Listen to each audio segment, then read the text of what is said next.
Hello. কিনার হ্যাঁ আচ্ছা 15 তারিখ তারা স্ট্রাইক ডাক দিছে, হ্যাঁ তো চলেন দাবি হ্যাঁ আমরা তো শনিবারে মিটিং ডাকাইতে পারি বা নাও ডাকাইতে পারি, যাতে সব বাঙালিরা দোকান খোলা রাখে। হ্যাঁ হ্যাঁ আমরা বিজেপি টিজেপি অন্য পার্টি যাই না, আমাদের হইলো তার তত্ত্বাবধান দাবি করছে, এটার আমরা বিরুদ্ধে। হয় আর যে দোকান খুলবো হ্যাঁ মানে বন্ধ করবো হ্যাঁ তাদের আশা করা নাই চিন্তা হয় চিরতরে বন্ধ। আর 16 তারিখ তারা একটা র্যালি করতে পারে। কাঞ্চনপুরে। হ্যাঁ মানে ওই একটা তারা অর্গানাইজেশন করছে লোকাল রিয়াং রিসেটেলমেন্ট কইয়া। হ্যাঁ তারা তারা টার্গেট দিচ্ছে 10,000 লোক লইয়া এসডিএম এর কাছে মেমোরেন্ডাম দিব। হ্যাঁ দোক তারটা দোক।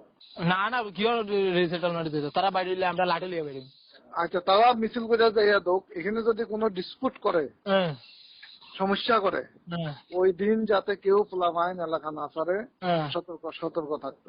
16 তারিখ 16 তারিখ হয়তো বা চেঞ্জ হইলে আমরা আবার আপডেট দিব। তারা কোন জায়গা থেকে স্টার্ট করবো মিটিংটা? কোনো মিছিল হয়তো তারা বাইরে তারা যাইতে পারে, ওইটা তো তারা ঠিক ঠিকানা নাই। 15 তারিখ তো আমরা তো স্ট্রাইক তো কেউ মানতাম না, কালকে তো আমি উল্টা পুস্ট করিয়ে দিছি ডাইরেক্ট। আচ্ছা আচ্ছা দেখছি শুন, অন রেলি তো 10,000 টিকাও করতে পারে, মানে তারা আশা বাড়া নাজিং বাড়াতেও করতে পারে, তা তো আর তো পারে, আমরা তো পারি না। হয় এখন যদি 16 তারিখ যদি কোনো ইয়ে থাকে, সব পোলাপান যাতে যুবকরা সতর্ক থাকে, সবাই জানাই দাও।